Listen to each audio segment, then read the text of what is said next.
welcome to the deep dive. Today we're looking into something called panphobia. It's this persistent dread of some kind of unknown evil. Now, it's interesting because you won't actually find it listed as a specific phobia in, the standard medical classifications. That's right. It's not quite like arachnophobia or something specific. Exactly.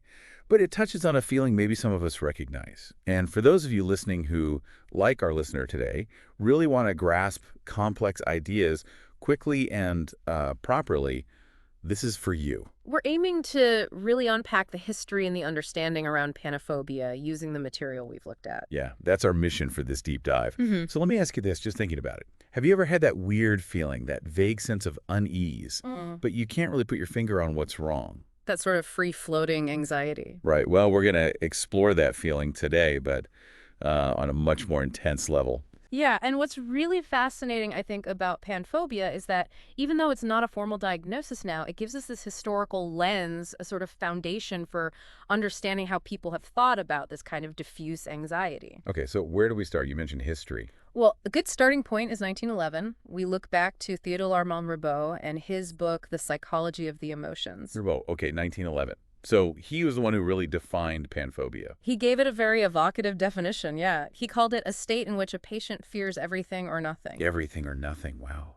Where anxiety, instead of being riveted on one object, floats as in a dream, and only becomes fixed for an instant at a time, passing from one object to another as circumstances may determine. That paints a picture, doesn't it? Yeah. Like this restless, shapeless fear. Exactly. And Ribot himself pointed out the word's origins, Greek. Right, pan and phobos. Precisely. Pan meaning all, and phobos, well, it means fear, so literally a fear of everything. Which you hear pan, and immediately you think of the Greek god Pan, don't you? And panic. You do, absolutely. And our sources definitely draw that line. The ancient Greeks used Pan also to describe the unpleasant state inflicted by the intervention of the god Pan. Okay. And Pan himself, this sort of human-animal hybrid figure, he was associated with what they called panic fear. Panic fear. Like in battle. Yes, exactly. This sudden, overwhelming fear that could just sweep through a military camp, especially at night, causing chaos. And they also had this idea of panolepsy. Yeah, which they saw as a kind of individual possession by Pan. Huh. It's amazing how old these ideas are. I mean, there's even that story, isn't there, from Herodotus about Pan helping the Athenians at the Battle of Marathon. That's right, supposedly by striking fear into the Persians, making them run. So this idea of a sudden, maybe inexplicable, overwhelming fear, it goes way back. It really does, deep roots. Which actually leads to an interesting little side note in our sources about the word itself. There's an alternative, pantophobia. Pantophobia. How's that different? Well, some argue that pantos, also meaning all in Greek, might be, let's say, linguistically more accurate for describing this non-specific fear of everything. Ah, okay.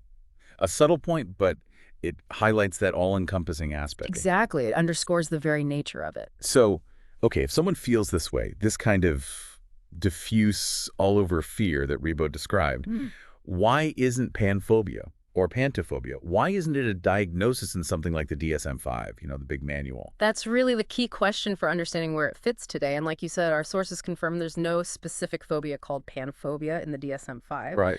But if you look at conditions that are recognized, you start to see, well, overlaps. Significant overlaps. Like what? Well, take generalized anxiety disorder, GAD. A defining feature is excessive anxiety and worry about a number of events or activities. Okay, yeah, I can see the connection. Worrying about lots of different things, not just one specific trigger. Precisely. It's not anchored. Like Ribot said, it sort of floats. That pervasive background hum of worry. And our sources also bring up paranoia. Paranoia, right. Fear of threats, distrust. Exactly. A fear of unknown threats, a general distrust. It's not the same thing, obviously, but they share that element of fearing something undefined, maybe lurking. I see. And it can get more severe. Yeah, moving along that spectrum, you get to something like delusional disorder, where these fears might become fixed, false beliefs about threats being absolutely real and imminent. Wow. Okay. Now, there was another term mentioned, pseudoneurotic schizophrenia. That sounds pretty complex. It does, and it's a historical term, important to note. But what's interesting is that panphobia was sometimes seen as a symptom within that grouping. So Part of the bigger picture. Yes. And it wasn't just panphobia. People described with this might also experience what was called pananxiety, or anxiety about everything, and panambivalence. Feeling conflicted about everything. Basically, yes. And sometimes even what sources termed chaotic sexuality. So a very, very broad and diffuse kind of disturbance. Gosh, that sounds like just a fundamental sense of unease and internal conflict washing over everything in life. That's a good way to put it. And the sources stress that individuals like this often had free-floating anxiety that rarely subsides. That's a key difference from, say, typical GAD, where the worry might fluctuate more. Okay, that distinction is important. And interestingly, the source notes that back in the DSM-IVTR, so the previous version, people with this kind of symptom cluster might have ended up with a diagnosis of borderline personality disorder. Oh, right. And it also points out that the BPD criteria didn't really change much between DSM-IVTR and DSM-5.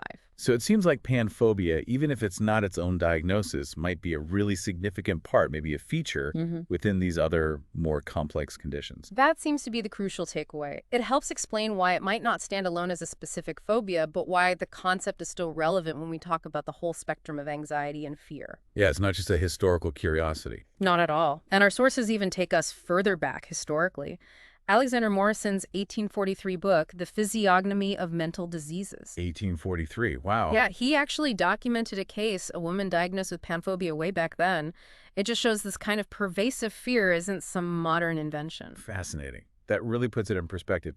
And then, bringing it more up to date, the sources mentioned a film. Oh, yeah, the 2011 British film, A Fantastic Fear of Everything, just as an example of how this theme pops up in popular culture. Right. So the idea still resonates, even if the medical terminology is shifted. Absolutely. And just to tie things together, the source material also helpfully lists those related terms we've touched on: borderline personality disorder, generalized anxiety disorder, the whole category of phobias, paranoia, and that historical term pseudoneurotic schizophrenia. Okay.